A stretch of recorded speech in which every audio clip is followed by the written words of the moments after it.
As the days warmed and the first green shoots of spring pushed through the Montana soil, Sarah noticed a subtle shift in their quiet guest. With his strength returning, James Harrison spent less time resting and more time observing. He watched her family with an expression she couldn't quite decipher, a mixture of warmth, curiosity, and a deep, abiding sadness. One afternoon while the children were at school, she found him standing by the cabin's lone window, holding not the architectural plans for the new barn, but a worn photograph she had never seen before. In it, a beautiful young woman with a joyful smile rested her hand on the shoulder of a younger, unburdened James. He didn't turn as she entered. "Margaret," he said, his voice quiet. "My wife." Sarah paused in her mending, the needle still in her hand. She recognized the name from his fevered whispers. "The one from the watch," she said softly. He nodded, finally turning to face her. The guarded man she had first met was gone, replaced by someone more vulnerable. She passed 8 years ago. A fever took her, and our unborn child with her. His thumb traced the edge of the photograph. "I built the double H for her. You know, it was her dream, a place to raise a family, to grow old." By the time it was finished, he looked away, his voice thick with unshed grief. She was gone. The confession settled in the quiet room, a shared sorrow that seemed to hang in the dust motes dancing in the sunlight. Sarah understood now.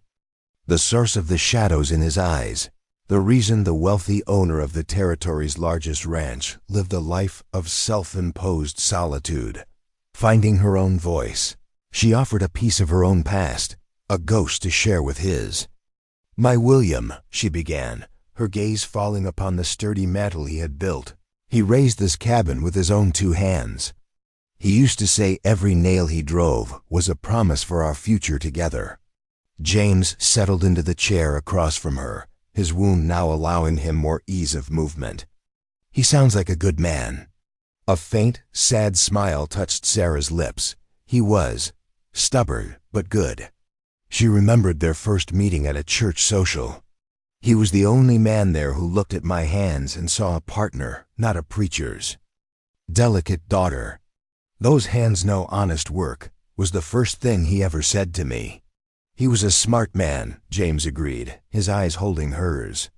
He looked at her children's school books stacked neatly on a shelf. "They are so much like him, aren't they? Emma has his resolve, and Thomas, he has his gentle heart." He paused. "They're remarkable children, Sarah. They still have so much light in them, despite everything." "That's a testament to you." The use of her first name was so natural, so quiet, that it startled her. She felt a warmth creep into her cheeks. "Please," he said, as if reading her thoughts. "If I am to be James to you, then you must be Sarah to me." The moment was broken by the sound of the children returning, their laughter carrying on the afternoon breeze as they ran home from school. But the shift had occurred. The formal lines of their partnership had blurred, replaced by the tentative outline of a friendship forged in shared loss. Later that evening, after the children were asleep, Sarah found James on the porch, staring up at the vast star-dusted sky.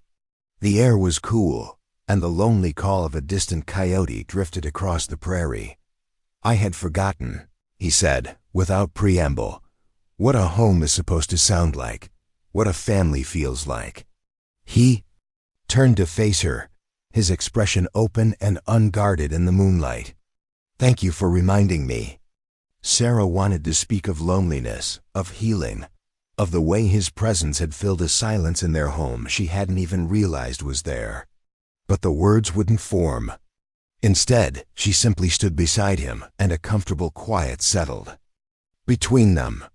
In the vast, empty expanse of the Montana night, 2 lonely souls had found a small, warm space to share, and for now, that was more than enough. The peace of late autumn, with its golden light and crisp, clean air, was shattered by the thunder of a single horse ridden hard. A rider from the Double H arrived in a cloud of dust, his face grim as he handed James a sealed envelope. Sarah watched from the doorway as James broke the seal, his expression darkening with each line he read. The paper in his hand seemed to radiate a cold that had nothing to do with the changing season. "What is it?" she asked, moving to his side. He handed her the letter without a word. The handwriting was elegant, the words venomous. It spoke of James's new domestic arrangements and how a man with a family had new vulnerabilities. It ended with a line that made her blood run cold. "Even the strongest new barn can burn. Consider this a final courtesy." "Blackwood," James said, his voice a low growl as he crumpled the paper in his fist. "I should have known he wouldn't simply accept defeat." He sank onto the porch bench, the weariness of a long fight settling back upon him. "I never should have brought this to your door, Sarah." She took the crumpled paper from his hand and smoothed it out on her lap. Then she looked at him, her gaze clear and unwavering. "This is our door now, James," she said, her voice quiet but firm. "Your troubles are our troubles. We face them together." His eyes met hers, and in their depths, she saw a flicker of surprise give way to a profound, humbling gratitude. The threat was no longer a distant possibility. It was a promise. The very next day, the sheriff rode out, his face grim, after James sent word. The children, returning from school, reported seeing strange men watching them from the woods near the road. The danger was closing in. Under James's direction, the homestead transformed from a place of growth into a fortress. Trusted men from the Double H arrived, taking up quiet patrols along the ridgeline. They boarded windows, reinforced doors, and planned signals. Sarah, Emma, and Thomas worked with a practiced efficiency, their movements devoid of panic. They had faced storms before, both of nature and of men. As she filled water barrels, Sarah overheard Emma speaking to her younger brother. "Remember what James taught us," the girl said. "Being prepared is better than being afraid." The attack came 3 nights later, in the suffocating darkness just before the dawn. Sarah awoke to the smell of smoke. "They've set the far pasture on fire," James said, already dressed and pulling on his boots. "They're trying to draw us out, to separate us." There was no time for fear. They moved as one unit, their practice drills taking over. "The barn," James commanded, his voice cutting through the rising chaos. "It's our strongest point. Everyone inside now." They scrambled through the darkness, the orange glow of the distant fire painting terrifying shadows on the ground. From the fortified barn, they watched as Blackwood's men, dark figures on horseback, advanced. The first shots pinged off the new metal roof. "They want to scare us out," James explained, positioning his men at the firing slits. "But we're not going anywhere." Suddenly Thomas, his face smudged with soot, pointed toward the house. "The fire! They're trying to push it toward the house." Sarah's heart leaped into her throat as she saw the line of flames advancing across the dry field. But before James could shout a new order, Thomas's voice, high and clear, cut through the din. "The irrigation system. James, the one you designed. The main valve is here." James's head snapped toward the boy, his face illuminated by the firelight in a flash of fierce pride. "The boy's a genius," he roared. "Do it, Thomas." Together, they wrestled with the heavy iron lever. With a great groan, the system kicked in, and torrents of water began gushing across the field, creating a muddy, impassable firebreak between the flames and their home. Their small victory was short-lived. A bullet splintered the wood near James's head as he returned fire. He ducked back, stumbling, and Sarah saw him press a hand to his side, his face suddenly pale with pain. His old wound, not yet fully healed, had reopened under the strain. "James!" she cried, rushing to his side. "Papa's hurt." Thomas yelled, his voice cracking with fear, the name coming out in a moment of pure, unguarded terror. The word hung in the air between them, more powerful than any gunshot. James looked at the boy, his eyes shining with tears that had nothing to do with pain. "I'm all right, son," he choked out. "We're all going to be." Before he could finish, a new sound cut through the night, the thunder of dozens of hooves, approaching at a full gallop from the east. "It's the Double H boys." The sheriff shouted from his post. He must have sent for them. Caught between the law on one side and 24 loyal armed ranch hands on the other, Blackwood's men faltered, broke, and fled back into the darkness from which they came. As Blackwood's men faltered, broke, and fled back into the darkness from which they came. As the gunfire faded, replaced by the shouts of friendly voices, a profound quiet settled inside the barn.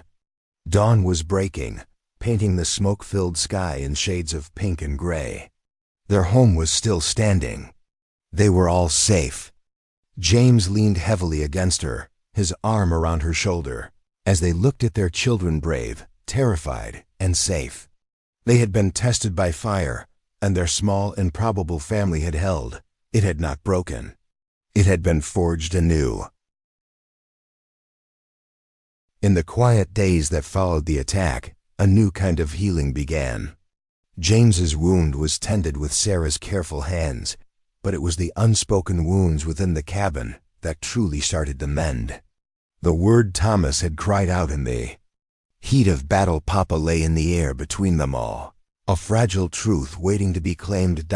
It was the children who claimed it first. They came to James one afternoon as he sat recovering in his chair by the fire. They stood before him, a united front of solemn purpose, Emma holding a small carved wooden box. "Papa?" Emma began, testing the name in the quiet room. It sounded different now, not a cry of fear, but a statement of fact. "Thomas and we have something for you." James's breath caught in his throat. He looked to Sarah, who stood by the mantel, her heart so full she could not speak. She simply nodded, giving her silent permission. Thomas held out the box. Inside, nestled on a piece of worn velvet, lay a simple, plain gold band. It was worn smooth from years of honest work. "It was our dad's," Thomas said, his young voice steady. "We found it in Mama's cedar chest." Emma continued, her words clearly rehearsed but filled with a profound earnestness. "He would have wanted Mama to be safe. He would have wanted her to be happy." She looked at James, her eyes shining. "And he would have wanted a man who fought for his family. The way you fought for us. We think it's time the ring had a new purpose." James stared at the small gold circle, his vision blurring. He had faced down armed men without flinching, but the simple, trusting courage of these two children undid him completely. He took the box with a trembling hand. "Children," he began, his voice hoarse with emotion. "I couldn't possibly." "Please," Emma whispered. "It's for you to give to Mama." He looked from the ring to the hopeful faces of the children, and then to Sarah, whose own tears were now silently tracing paths down her cheeks. In that moment, he saw it all, the legacy of the good man who came before him, and the future that was being offered as a sacred trust. He understood. This was not about replacement. It was about continuation. Slowly, painfully, he knelt on one knee before Sarah's chair, wincing as the movement pulled at his wound. He held the box open. "Sarah," he said, his voice thick but clear, "we have both known our share of loss. I never thought my heart had room for another love, another life, but you and your children have shown me how wrong I was. With their blessing." He paused, glancing at Emma and Thomas, who were watching with breathless anticipation. "Would you do me the great honor of making this family whole? Will you be my wife?" She looked from his earnest, tear-streaked face to the plain gold band, a circle of love from a life that was gone, now being offered to begin a life anew. "Yes." She breathed, her own tears turning to a watery smile. "Oh, James, yes." He slipped William's ring onto her finger, and it felt not like a betrayal of a memory, but like a completion of a promise. The children rushed forward then, and the four of them embraced in the warm firelight, a messy, tearful, joyous huddle. They were no longer four separate souls bound by circumstance, but a single solid unit, forged in crisis and sealed with love. Later that evening, as they sat together, a new and peaceful quiet filling the room, James took her hand. "I've been thinking," he said thoughtfully, "about a name. For this place, a name? A ranch needs a name. And this is more than just a part of the Double H now. It's ours." He smiled. "I thought perhaps in honor of new beginnings, and of a woman I once loved who would have adored the family I have found, we could call it the Morning Glory Ranch." Sarah's heart swelled. It was the perfect name, a gesture that honored his past while embracing their shared future.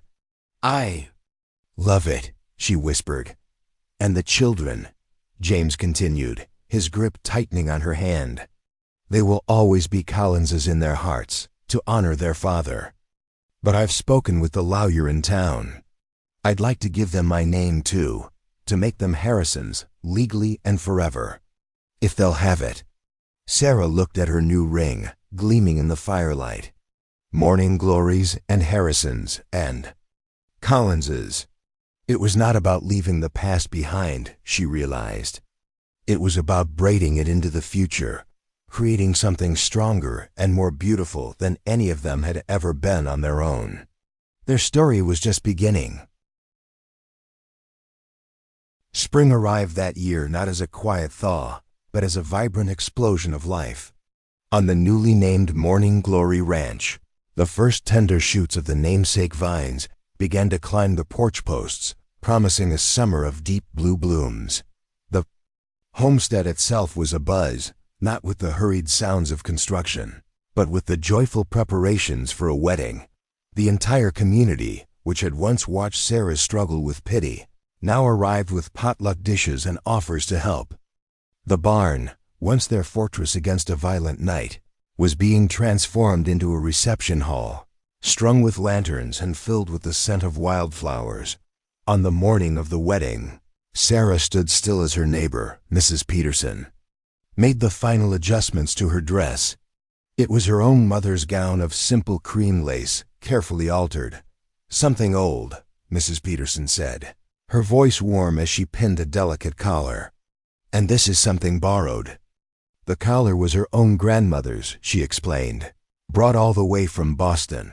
"And this," Emma said, her eyes shining as she stepped forward with a small box, "is something new." Inside lay a beautiful sapphire brooch. "James said to tell you it matches his eyes," she grinned. "So it's something blue, too." A soft knock came at the door. It was the elderly Reverend Matthews, who had married Sarah and William all those years ago, leaning heavily on his cane. "And I suppose," he said, his voice a gravelly rasp, "that I am something old as well." He had insisted on performing the ceremony. "The good Lord knows a heart is not a small thing, Sarah," he'd told her a week earlier. "It's made to stretch. There's always room for more love." The ceremony was held in the open air, with the vast Montana sky as their cathedral and the sturdy new barn as their witness. Thomas stood beside James as his best man, and Emma stood beside her mother, holding a bouquet of wild prairie roses. When it came time for the vows, James did something that surprised everyone. He turned first not to Sarah but to the children. "Before I make my promises to your mother," he said, his voice clear and steady, carrying on the gentle breeze, "I have promises to make to you." He drew two small, wrapped boxes from his coat. "These are for you." He handed one to each of them. Inside, they found beautiful silver pocket watches. Emma opened hers with trembling fingers and read the engraving aloud, her voice filled with wonder. "Emma Collins Harrison, beloved daughter." Thomas's voice joined hers, strong and proud. "Thomas Collins Harrison, cherished son." James knelt before them so he could look them in the eye. "I promise," he said, his voice thick with emotion, "to carry you both in my heart as my own." I promise to honor the memory of the good man who gave you life, and to spend all my days trying to be worthy of the title you have given me, Papa." There was not a dry eye among the gathered friends and neighbors as James finally rose, took Sarah's hands in his, and made his vow to her. "My love," he said, his blue eyes full of a history only she could understand. "You took in wounded stranger on a stormy night and showed him what it means to live again. I promise to be your partner in all things, to raise our children in love and wisdom, and to face every storm that comes, knowing that my home is with you." Sarah's response came from a place of deep, hard-won peace. "And I promise," she replied, her hand tightening on his, "to build this beautiful life with you, to blend our pasts into a new and wonderful story, and to be grateful for every sunrise that finds me by your side." As the Reverend Matthews pronounced them husband and wife, Sarah looked out at the faces of her community, at her brave, beautiful children, and at the man who was now her husband. The celebration that followed was a joyous blur of fiddle music, shared food and laughter that echoed across the valley as twilight settled. Watching James dance with Emma, and seeing Thomas showing his new watch to the other boys, Sarah felt a profound sense of rightness settle over her soul. This happiness wasn't something that had simply happened to them. They had built it, together, brick by brick, promise by promise, choice by choice. The morning glory vines on the porch weren't blooming yet, but she could see them in her heart, a promise of new beauty, opening fresh each day. 1 year later, Sarah Harrison sat at the desk in their sun-filled parlor, her hand moving across a page in the leather-bound journal James had given her. Through the open window, the morning glories were in full, vibrant bloom, their purple and blue trumpets climbing the porch posts in a testament to the promise of their name. Beside her journal lay the old family Bible, its pages now filled with new entries in a strong, steady hand. A wedding, 2 adoptions, and soon another birth. Her free hand rested on the gentle swell of her belly, a quiet secret of the coming. Spring. From outside, she could hear Emma's voice, clear and confident, as she directed 2 ranch hands moving cattle to the upper pasture. At 15, she had become her father's shadow and apprentice, her sharp mind and natural feel for the land making James beam with a pride that was almost blinding. Thomas, now a sturdy boy of 12, had found his own calling in the workshop William had built. He was putting the finishing touches on a cradle, a masterpiece of blended legacies. He had carved it from the wood of an old oak tree that had stood on the property for 100 years, inlaying the headboard with delicate morning glories for James and carving strong, solid oak leaves along the rockers for the father who had taught him to love the wood itself. "The baby needs to know where it came from," he had explained to Sarah, his expression serious. "All the parts that made us who we are." The sound of an approaching rider drew her to the porch. It was James, returning from town, his face clear and unburdened. The children ran to meet him, and he swung down from his horse, pulling them both into a hug. "It's over," he announced as Sarah joined them, his arm wrapping securely around her waist. "Guilty on all counts. Blackwood won't be seeing the light of day for a very long time." A final shadow had been lifted from their lives. "And," he added, a grin spreading across his face, "the territorial judge officially granted you as the water rights. The Morning Glory Ranch is safe, and it can grow." Later that evening, after the children had gone to bed, Sarah and James sat together on the porch swing, its gentle creak now a comforting rhythm in their lives. The night air was sweet with the scent of pine and sleeping flowers. "I found this today," James said, pulling a worn, folded paper from his vest. It was Blackwood's threatening letter from a year ago. She took it, its menacing words now rendered powerless, a relic from a different lifetime. "We've come so far," she murmured, leaning her head on his shoulder. "We have," he said, his hand coming to rest over hers on her growing belly. "Sometimes I think of that night, bleeding in your field. How close I came to never knowing any of this. God had other plans, she said softly, for all of us. They sat in comfortable silence for a long while, listening to the precious, ordinary sounds of their life, a calf lowing for its mother, the shuffle of horses in the barn, the vast, peaceful quiet of the Montana night. Come inside, he said eventually. There's something I want to show you. He led her to the parlor where the family Bible lay open. On a fresh page, in his elegant hand, he had made a new entry. She read it by the soft glow of the lantern. Let it be known, on this day, that love builds a bridge across any loss, and that family is a thing forged by choice as much as by blood. Let it be a testament that hope, like the morning glory, blooms fresh each day, and that grace can find a soul even in the darkest of storms. The Harrison family born of the Collins and Harrison line stands as proof of this. We are the fruit of a second chance, brought together on a night when a poor widow and her children saved a dying stranger, never knowing that he was the answer to their prayers, just as they were the answer to his. Tears blurred Sarah's vision as she finished reading. She looked up at her husband, her heart full to bursting. It's our story, he said, holding her close. So our children and their children will always know. They'll know they came from people who chose love over fear and hope over despair. He kissed her brow, his touch gentle and sure. Outside, the stars shone bright over the Morning Glory Ranch, a silent blessing on the home, the land, and the family that had grown from a single simple act of kindness on a long ago. Stormy night. They had found their forever, not in the absence of scars, but in the beautiful shared grace of a new beginning.